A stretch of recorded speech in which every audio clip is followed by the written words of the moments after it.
예수를 믿는 성도들 안에는 예수님이 분명하게 계십니다. 우리 안에 계신 예수님은 결코 우리를 떠나지 않으시고 우리를 버리지 않으십니다.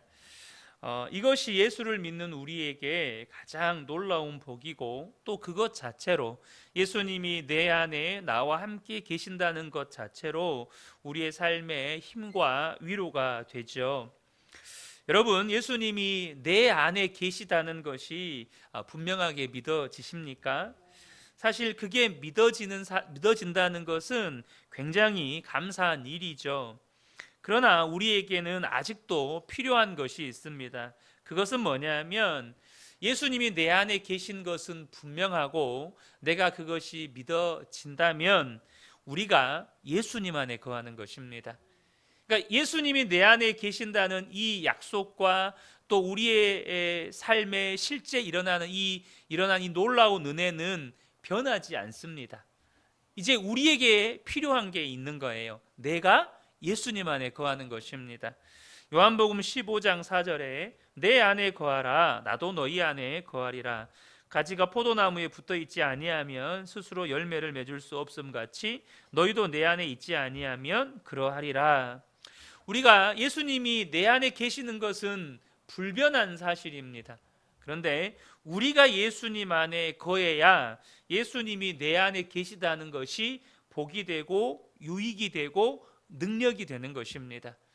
내가 예수님 안에 거하지 않으면 예수님이 내 안에 계시다는 사실이 나에게 아무런 유익이 되지 않는다는 것입니다. 오늘 본문에 예수님을 바라보라는 말씀이 바로 그런 의미입니다. 우리가 예수님 안에 거하는 것은 어떻게 하는 것입니까? 오늘 본문의 말씀을 빌리면 우리가 항상 예수님을 바라보는 것입니다. 예수님 안에 거한다는 것을 너무 어렵고 고차원적으로 생각하지 않으시면 좋겠습니다. 우리가 항상 의식적으로 예수님을 바라보는 것입니다. 예수님을 의식하고 예수님을 생각하는 것이죠. 주님은 이미 내 안에 계십니다. 우리가 그 부분에 대해서 고민하거나 염려할 필요가 없습니다. 우리가 할 일은 우리 안에 계신 그 예수님을 의식하고 생각하면서 사는 것입니다. 많은 성도들이 예수님이 내 안에 계시다는 사실을 믿습니다. 문제는 그 사실을 잊어버리고 살 때가 많다는 것입니다. 그래서 우리의 삶에 예수님의 생명의 역사가 나타나지 않는 것이죠. 예수님을 바라보며 사는 것을 부담스러워하는 분들이 있습니다. 그런데 여러분, 예수님을 바라보며 산다는 건 우리에게 허락된 엄청난 은혜입니다. 신명기 5장에 보면 하나님께서 이스라엘 백성들을 출애굽시킨 다음에 시내산에서, 신명기서에서는 호렙산으로 이렇게 표현이 되어 있는데요, 시내산에서 이스라엘 백성들을 이렇게 만나 주십니다.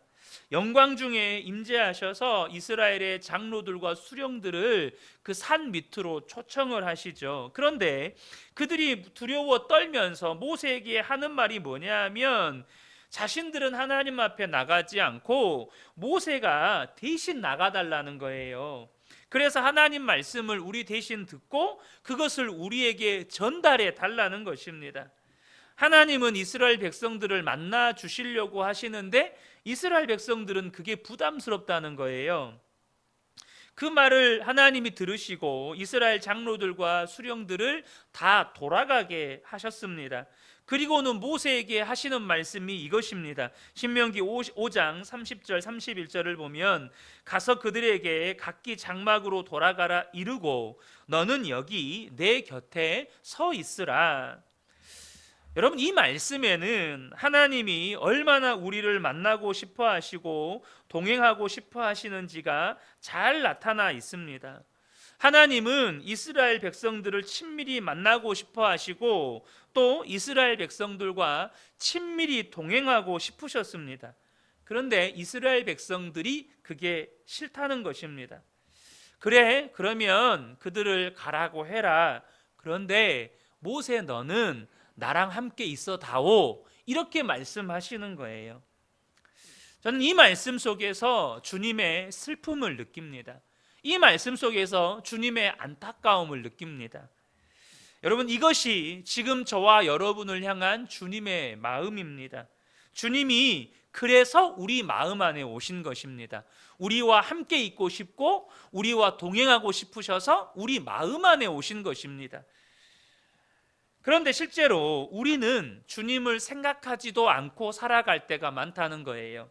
로마서 1장 28절에 믿지 않는 자들이 마음에 하나님 두기를 싫어한다고 성경은 말씀하고 있는데, 이것이 꼭 믿지 않는 자들만의 이야기가 아니라는 것입니다.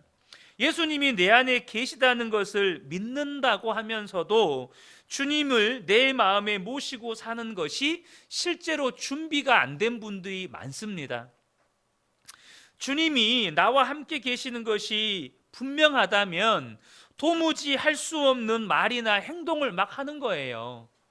주님이 내 안에 계신다는 건 믿는데요. 근데 진짜 믿는다면 도무지 할 수 없는 말과 행동들을 아무렇지 않게 하고 사는 거죠. 정말로 주님을 내 마음에 모시고 산다는 것은 이제는 생각조차 내 마음대로 하지 않는다는 것을 의미합니다.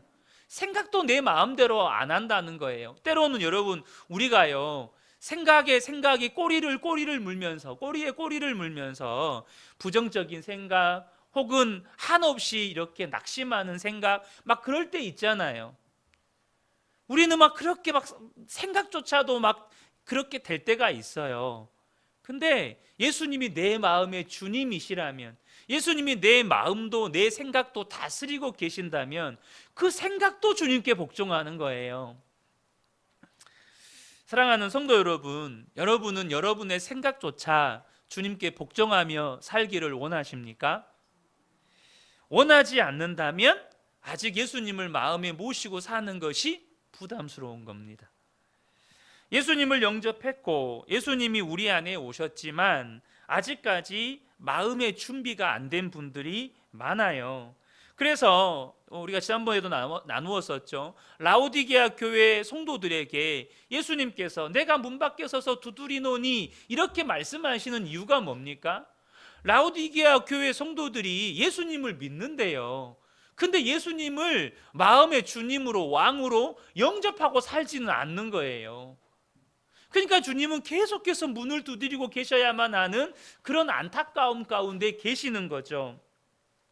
우리가 정말로 예수님을 내 마음에 영접한다는 것, 그것은 내 생각까지도 하나님께 복종시키는 것, 그것이 예수님을 내 마음에 영접하는 것입니다.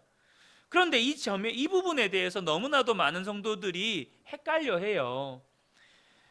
여러분, 내가 내 생각도 예수님께 복종하리라, 그러면 예수님을 영접한 거예요.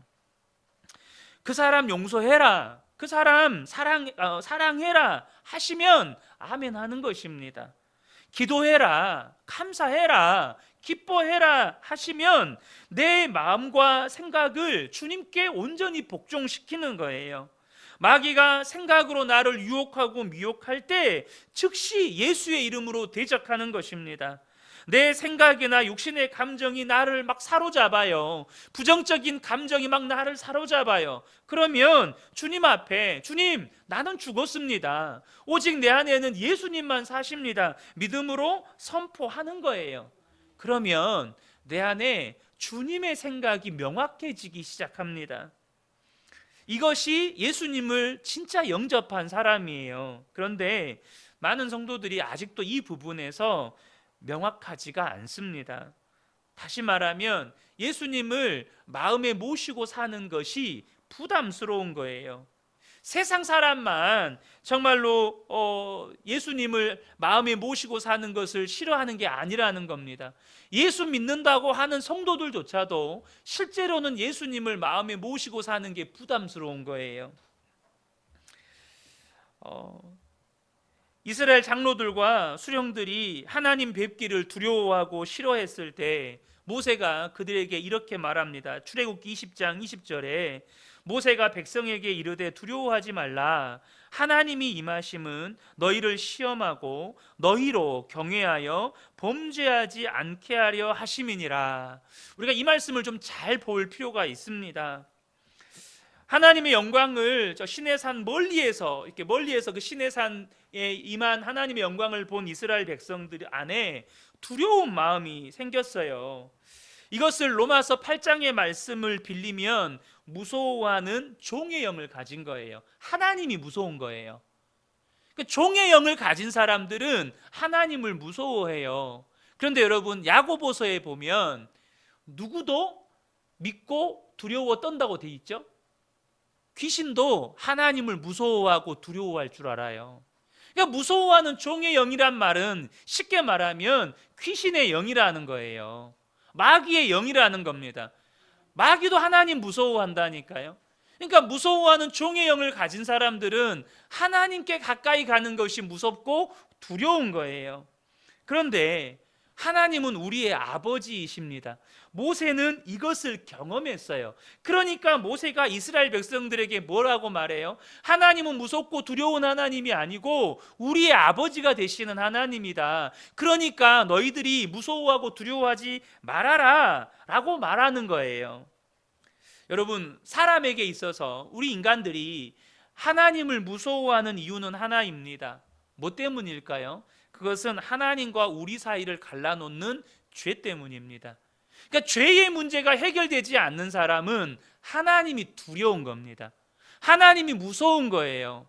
이것은 인간 안에 심겨져 있는 그런 본성과도 같습니다. 그러니까 죄인은 하나님 앞에 설 수가 없어요. 그런데 하나님이 우리에게 임하신 목적이 뭐죠? 하나님이 임하심은 너희를 시험하고 너희로 경외하여 범죄하지 않게 하려 하심이니라. 우리로 죄 짓지 않고 살게 하시려고 하나님이 임하셨다는 거예요. 그러니까 우리 성도님들 중에 나는 정말 죄 짓기 싫습니다.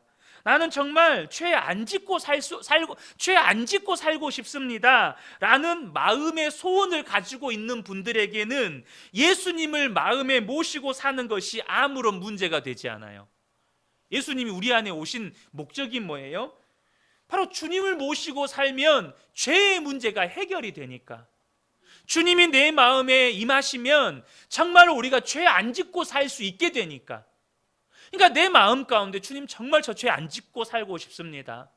정말로 주님, 저 죄 끊어버리고 싶습니다. 이러한 마음의 소원을 가진 사람들은 주님을 진짜 마음에 모시고 사는 것은 문제가 아니에요. 오히려 갈망하는 거예요. 오히려 그건 사모하는 일입니다. 내 입술의 말 하나조차도 주님의 다스림을 받고 싶은 사람에게는 주님을 정말 마음에 모시고 살고 싶은 거예요. 그런데 솔직히 죄가 좋아요. 이거마저 끊으면 무슨 재미로 세상을 사나? 이런 마음이 있으면 이 이스라엘의 장로들과 수령들처럼 주님과 가까이 하는 게 부담스러운 거예요. 하나님께 가까이 나가는 게 싫은 거예요. 왜요? 내가 좋아하는 그 죄 못 짓고 사니까, 내 마음대로 못 사니까. 그래서 하나님께 가까이 나아가는 게 부담스러운 거죠. 여러분, 그런 어리석은 생각을 가지고 사는 사람은 주님을 바라보는 것, 주님과 동행하는 것이 기쁨이 아니라 부담이 되는 것입니다. 여러분, 주님을 바라보는 눈이 열리는 것은 하나님이 우리에게 주시는 말할 수 없는 은혜고 축복입니다. 그럼에도 불구하고 주님을 바라보는 것으로 인하여서 주저하고 힘들고 또 힘들다고 생각하는 분이 계시다면, 저는 우리 모든 성도님들이 정말로 주님 앞에 마음을 내려놓고 주님을 바라보는 은혜의 눈이 열리게 되시기를 예수님의 이름으로 축복합니다. 우리는 그런 경험을 많이 해요. 무슨 경험이냐면, 어떤 집회나 기도회에 참여를 하거나 혹은 어떤 은혜나 도전을 주는 책을 읽거나 이렇게 강의를 듣고 나면 굉장히 은혜 받고 영적으로 충만하고 혹은 마음이 뜨거워지는 것을 경험합니다. 그러나 며칠 혹은 몇 주가 지나면 다시 영적으로 가라앉아 버립니다. 이것을 삶 속에서 수차례 여러분들 아마 반복해 보셨을 거예요. 어떤 기도회가 됐든 집회가 됐든 참여해서 막 성령 충만, 은혜 충만 받았는데 며칠이 못 가서 몇 주가 못 가서 언제 그랬냐는 듯이 이렇게 식어버리는 거죠. 이 충만함이 계속 이어지지가 않습니다. 그러다 보면 부작용이 하나 생기는데 뭐냐면 조금 더 충만한 체험이 없을까? 조금 더 강력한 체험이 없을까? 하면서 그런 것들을 찾아다니는 거예요. 그러다 보면 내가 계속 충만해질 거라고 생각하는 것이죠. 그러다가 성도들 중에는 신비주의나 이단에 빠지는 경우들이 생기게 됩니다. 여러분, 저와 여러분이 꼭 아셔야 될 것이 있어요. 그게 뭐냐면 영적인 충만함은 강력한 체험에서 오는 것이 아니고 예수님과의 친밀함에서 오는 것입니다. 내 영이, 여러분, 성령의 충만함이 뭐죠? 예수로 충만해지는 거예요. 그러잖아요. 예수님으로 내가 충만해지는 거예요. 그러면 우리가 무슨 밤새고 기도를 한다든지 그게 나쁘다는 게 절대 아닙니다. 혹은 어떤 집회에서 일주일 내내 또 기도원 들어가서 기도를 한다든지 그게 필요 없다는 게 절대 아닙니다. 그것으로 인해서 저와 여러분이 일시적으로 정말로 믿음의 눈이 열리고 은혜의 눈이 열리고 은혜가 충만할 수 있어요. 그런데 여러분, 그거 아십니까? 우리의 삶을 변화시키는 힘은 이벤트가 아니라 지속입니다. 지속. 우리의 삶을 변화시키는 힘은 지속적인 삶에서 나오는 거예요. 다시 말해서 단회적인 주님과의 만남의 사건이 아니라 예수님과 동행하는 지속적인 삶을 통해서 우리의 삶이 변화된다는 것입니다. 여러분, 이스라엘 백성들이 그렇게 원망하고 불평했던 이스라엘 백성들이 어떻게 여호수아의 말 한마디에 요단강에 발을 딛고 들어가고 여호수아의 말 한마디에 여리고성 앞에 두고 뒤 요단강 놔두고 그곳에서 할례를 행하고 여호수아의 말 한마디에 말 한마디 않고 여리고성을 빙글빙글 돌고 그 정복 전쟁을 수행합니까? 40년 동안 주님과 동행했기 때문입니다. 40년 동안 주님과 함께하는 삶의 훈련을 받았기 때문이에요. 그래서 여러분, 분명히 우리가 단회적인 어떤 주님과의 만남의 사건이 우리에게 반드시 필요합니다. 대부분의 성도님들이 그런 계기를 통해서 예수를 믿게 되는 경우가 많아요. 그런데 여러분, 이후로 계속해서 주님과 함께하는 믿음의 삶이 없으면 그 열렸던 은혜의 눈은 닫혀버립니다. 열렸던 믿음의 눈은 닫혀버리는 거예요. 이후에 계속해서 저와 여러분이 믿음의 삶을 살아가셔야 되는 거예요. 제가 끊을 수 없었던 죄를 끊을 수 있었던 것은 바로 주님과 동행하는 삶, 주님을 의식하고 주님을 바라보는 삶에서 경험하게 되었던 은혜입니다. 그래서 계속해서 주님을 바라보고 살자고 또 그것을 기록하며 살자고 말씀을 드리는 거예요. 여러분은 사람이 변한다고 믿으십니까? 저는 실제로 사람은 절대 안 변해 이렇게 말씀하시는 분도 보았습니다. 그러나 저는 사람은 변한다고 믿습니다. 아니, 그게 믿어집니다. 그게 왜 믿어질까요? 제가 변했기 때문입니다. 제가 나를 변화시켜 주시는 주님을 경험했기 때문이에요. 그러니까 나를 변화시켜 주시는 주님을 경험한 사람은 사람이 변한다는 것을 믿게 됩니다. 분명히 이전에 저에게는 내가 변했다는 것을 인정하면서도요, 또 어떤 부분에서만큼은 이것은 하나님도 어쩔 수 없나? 이것은 예수 믿어도 이것만큼은 안 되는 건가? 라고 하는 그런 믿음의 좌절들이 있었습니다. 그런데 주님을 바라보는 일에 힘을 쓰기 시작하고 일기를 쓰기 시작하면서 제가 경험했던 그 은혜가 뭐였냐면, 그 영적인 좌절을 느꼈던, 수십 년 동안 주님 앞에서 믿음의 싸움을 했지만 실패했던 그 영역에서 나를 변화시켜 주시는 주님을 경험했다는 거예요. 그래서 사람은 주님을 바라보는 믿음의 눈이 열리고 나면 반드시 변화된다고 믿어지는 것입니다.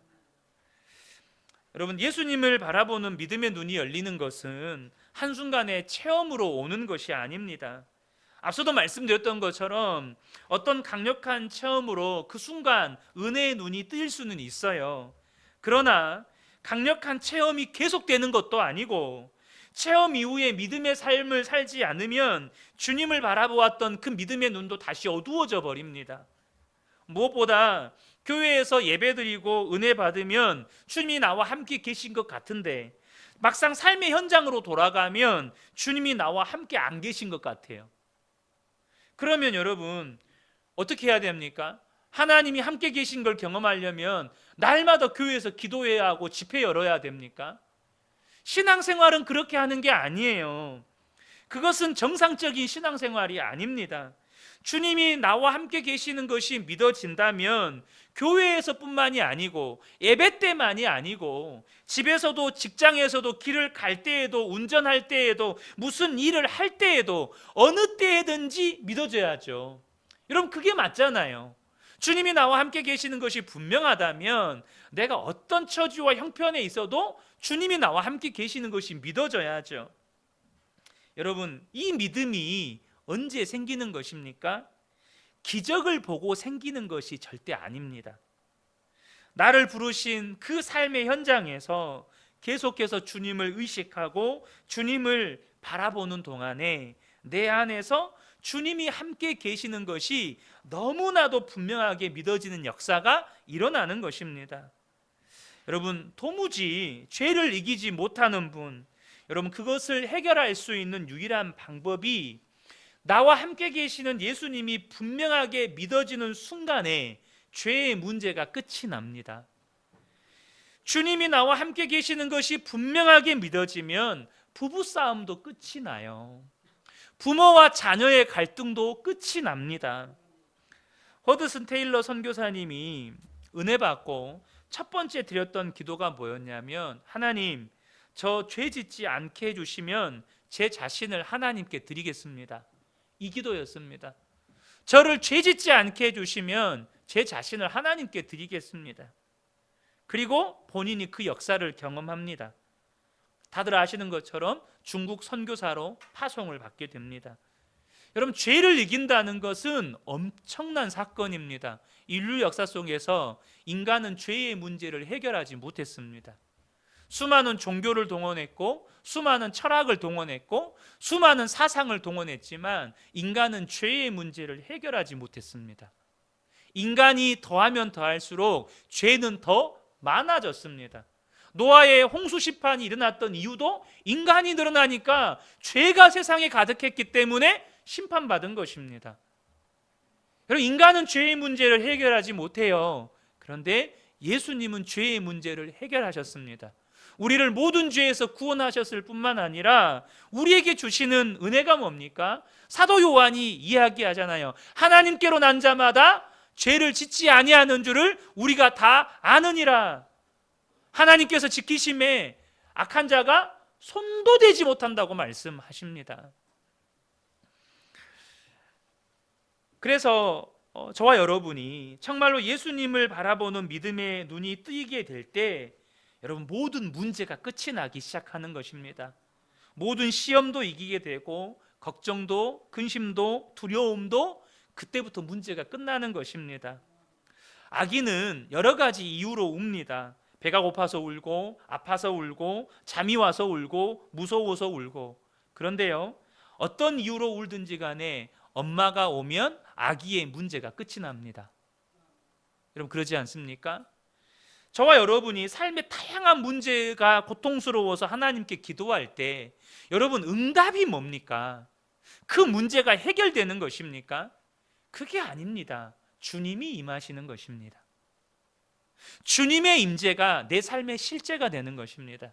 내 안에 계신 예수님이 나에게 너무나도 분명한 삶의 실제가 되는 순간, 내가 그렇게 고통스러워했던 삶의 문제가 끝이 나는 것입니다. 허드슨 테일러 선교사님은 결혼도 하지 않고 중국으로 파송받고 6개월이 걸려서 중국에 이제 도착을 하게 됩니다. 그곳에서 마리아라고 하는 여자 선교사님을 만나서 결혼을 합니다. 그런데 허드슨 테일러 선교사님에게 굉장한 어려움들이 닥치게 됩니다. 1867년에 중국에 열병이 돌게 되는데요. 당시 8살 난 첫째 딸 그레이스가 이 열병에 걸려서 죽게 됩니다. 하나님 앞에 그렇게 간절히 기도했지만 하나님께서 데려가십니다. 거기서 끝이 나면 참 좋겠는데 그 다음에 5살 난 아들 사무엘이 또 열병에 걸립니다. 하나님, 아들만은 안 됩니다 라고 간절히 기도했지만 하나님께서 그 아들도 데려가십니다. 거기서 끝이 난 게 아니고 태어난 지 13일이 된 노엘 셋째가 열병에 또 걸립니다. 그리고 그 아이도 하나님께서 데려가십니다. 그리고 거기서 끝이 나면 좋겠는데 아내 마리아도 열병에 죽습니다. 죽기 전에 당신을 사랑해요, 천국에서 다시 만나요 라고 마지막 말을 남기고 주님의 품에 안기게 됩니다. 도대체 하나님은 살아 계신가? 모든 것을 다 버리고 중국 선교사로 왔는데 어떻게 하나님께서 이러실 수 있는가? 여러분, 그런 생각만 들지 않겠습니까? 결국 허드슨 테일러 선교사님도 아무것도 못하고 마음의 좌절과 낙심과 심한 우울증에 걸려서 쓰러지게 됩니다. 여러분, 안 그런 게 이상한 거죠. 아무것도 못하고 자리에 눕게 됩니다. 그때 허드슨 테일러 선교사님의 그 상한 몸과 영혼을 살려낸 말씀이 요한복음 15장 5절의 말씀입니다. 다들 아시는 말씀인데요, 우리 함께 읽겠습니다. 시작. 나는 포도나무요 너희는 가지라. 그가 내 안에 내가 그 안에 거하면 사람이 열매를 많이 맺나니 나를 떠나서는 너희가 아무것도 할 수 없음이라. 아멘. 허드슨 테일러 선교사님이 침상에 누워 있으면서 그 말씀을 아멘으로 받았습니다. 말씀 그대로를 믿는 믿음. 주님은 포도나무이고 나는 가지입니다. 나는 주님 안에 있습니다. 그리고 누워만 있었습니다. 그렇게 18개월을 누워 있었습니다. 그런데 그때 허드슨 테일러 선교사님이 침상에 누워있던 그 18개월의 시간 동안에 엄청나게 많은 중국 선교사들이 일어나서 허드슨 테일러 선교사님에게 몰려오기 시작했습니다. 그 전에는 허드슨 테일러 선교사님이 이곳저곳 돌아다니면서 선교사로 콜링을 했을 때 아무런 반응이 없었는데 꼼짝없이 누워있으면서 나는 주님 안에 있습니다라고 외쳤던 그 18개월의 시간 동안에 수많은 선교사들이 자원해서 중국으로 몰려들고 내지 선교회가 조직되고 활발한 중국 선교가 일어나게 됩니다. 오늘날 중국 교회의 부흥의 씨앗이 그때부터 시작이 되는 겁니다. 이분은 73세에 하나님의 부르심을 받을 때까지 40년이 넘게 중국에서 섬기다가 중국에 묻히게 됩니다. 사랑하는 성도 여러분, 주님이 내 안에 거하시고 내가 주님 안에 거하는 것, 내 안에 계신 주님을 바라보는 그 믿음의 눈이 열리는 것이 우리의 삶의 모든 문제의 답이 됩니다. 정말로 나와 함께 계시는 주님에 대한 믿음이 분명해지면 더 이상 우리 안에 고민이 없어집니다. 사랑하는 성도 여러분, 저는 우리 근혜교회 모든 성도님들이 정말로 주님을 바라보는 믿음의 눈이 열리게 되시기를 축복합니다. 이전에 고민했었고 염려했었고 두려워했었던 그 모든 문제들이 주님을 바라보는 그 순간에 더 이상 내게 문제가 되지 않는, 그 모든 문제가 끝을 맺어버리는 그런 은혜, 우리 모든 성도님들에게 충만하게 임하시기를 예수님의 이름으로 축복합니다. 아멘. 이 시간에 우리 정무사님 모셔가지고 다시 한번 순서를 조정하겠습니다. 우리 정숙견 집사님, 정선아 권사님, 우리 함성희 사모님, 이선영 집사님, 이 순서로 이렇게 나오셔서 또 한 달간 주님과 동행했던 삶의 은혜들을 나눠주시면 감사하겠습니다.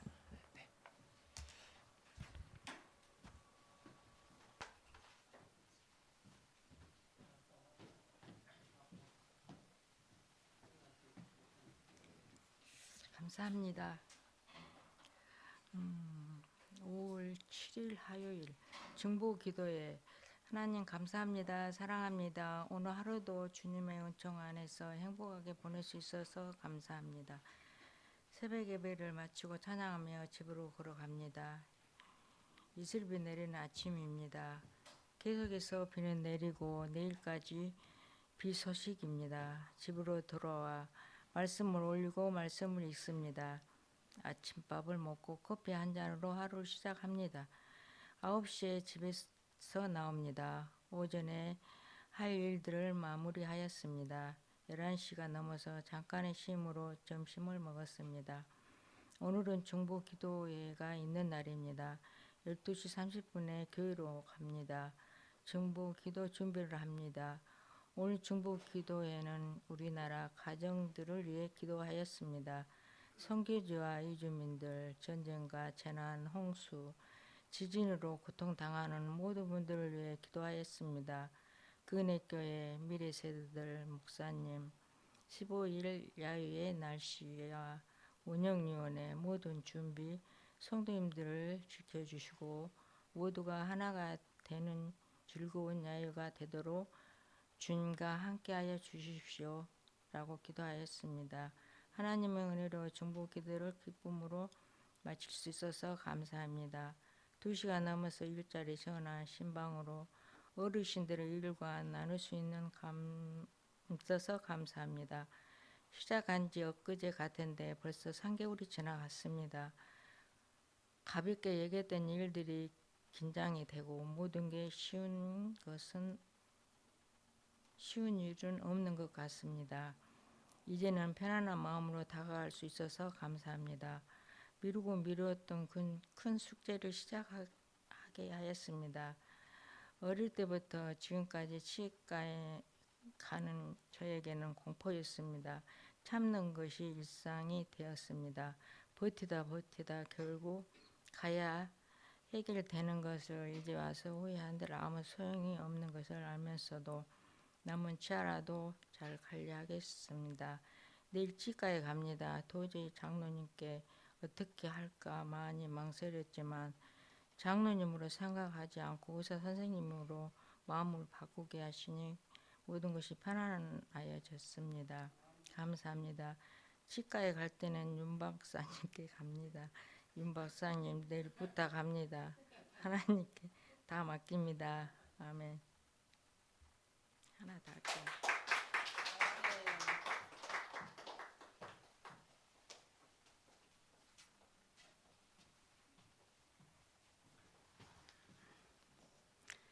저는 4월 20일 토요일 일기입니다.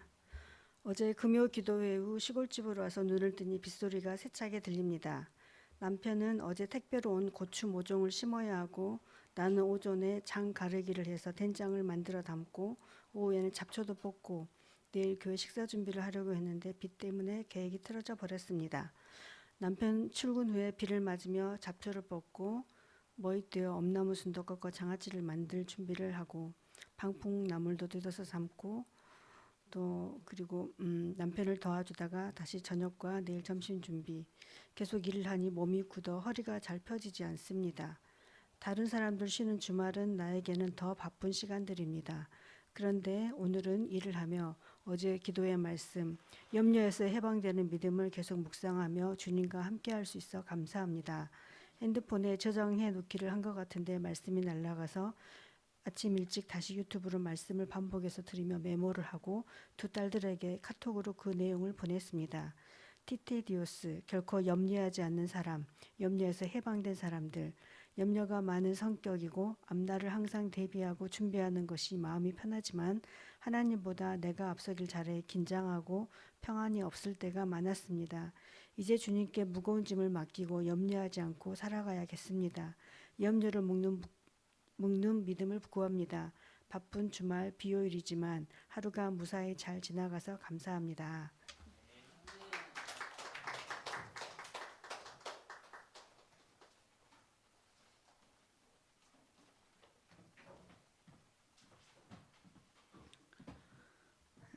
(4월 26일) 금요일. 제목 나 한 사람부터 순종. 새벽 예배 묵상 주말학교 말씀 준비를 통해 하나님의 말씀에 순종하면 하나님의 계획을 반드시 맹세하시면서까지 이루신다고 말씀하시는 것 같았습니다. 말씀에 순종하는 본된 삶을 살아내는 것이 신앙의 선배의 의무 책임이라고 말씀하시는 것 같았습니다. 토기장이신 하나님께서 자기 마음에 드는 그릇이 나올 때까지 빚으시는데 잘 만들어지지 않으면 부숴버리시는 하나님의 성품에 대해 그동안 나를 부수셨던 일하심을 생각하게 됩니다.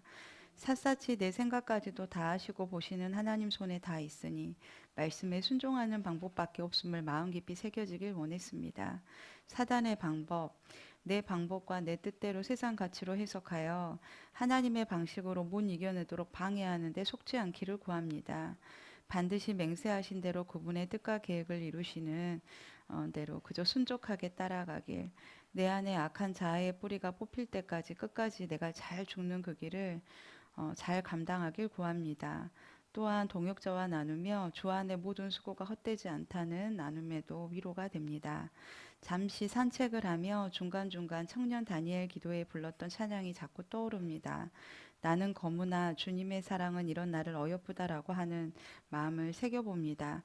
예전에 비해 내가 정말 많이 건강해졌다는 생각이 듭니다. 나를 빚으시는 주님께 감사합니다. 저녁 창년 다니엘 기도회를 통하여 또 말씀해 주십니다. 주님 손에 정말 잘 맡기길 원한다고 고백하게 됩니다. 하나님과 연합하기 위해 몸부림치는 기도를 통해 순종으로 열매를 풍성히 맺고 싶은 마음이 듭니다. 새벽 말씀과 연결이 되어 지금 믿음의 선배인 내가 해야 할 일, 하나님 앞에의 시간, 오직 말씀과 기도로 열매 맺고 싶다는 소망을 주십니다. 수가 중요하지 않고 나 한 사람이면 충분하다고 말씀해 주시니 기도를 통해 가장 큰 선물, 십자가 죽음이 실제가 되는 은혜를 날마다 살고 싶습니다. 하루 종일 말씀해 주신 풍성한 은혜와 주신 모든 귀한 은혜의 울타리 안에서 누리게 해주셔서 감사합니다.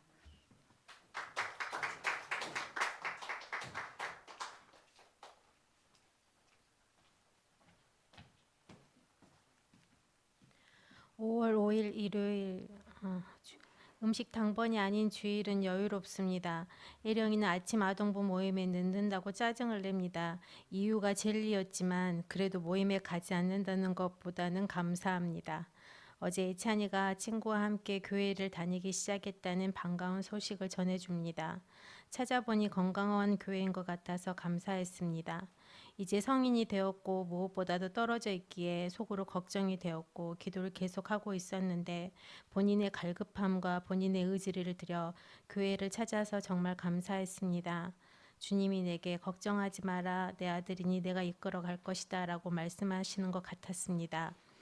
오늘 주일 말씀에 주의 교훈과 훈계에 대해 말씀하시는 부분이 처음 듣는 말씀이었고 들으면서 나는 죽고 예수로 사는 것에 최선을 다해야겠구나 하는 생각을 했습니다. 그 길만이 나와 자녀들이 살 길임을 깨닫습니다. 오늘도 예배의 자리에서 주님이 나를 만져주십니다. 죄도 많고 상처도 많은 나를 주님이 터치해 주십니다. 어떻게 끊임없이 상처가 올라오는지, 상처 때문에 가려워진 것이 얼마나 많은지, 상처로 인해 자녀들과 주위 사람들에게 얼마나 또 많은 상처를 주고 있지는 않은지, 죄는 또 얼마나 많이 짓고 있는지 모릅니다. 이런 나를 주님은 찾아와 주시고 품어주십니다. 주일 예배 때마다 은혜를 주셔서 감사합니다. 말씀으로 이어지며 확인을 시켜주셔서 감사합니다. 홈트하며 체력을 키우게 하시니 감사합니다. 말씀을 듣고 읽고 순종하며 나아가야 내가 산다는 것을 다시 확인시켜 주시며 내 상처를 치유하시고 회복시켜 주시는 분은 여호와 하나님이시다라고 말씀해 주시니 감사합니다. 살아계신 하나님을 매 순간 경험하게 하시니 감사합니다. 나를 사랑해 주셔서 감사합니다.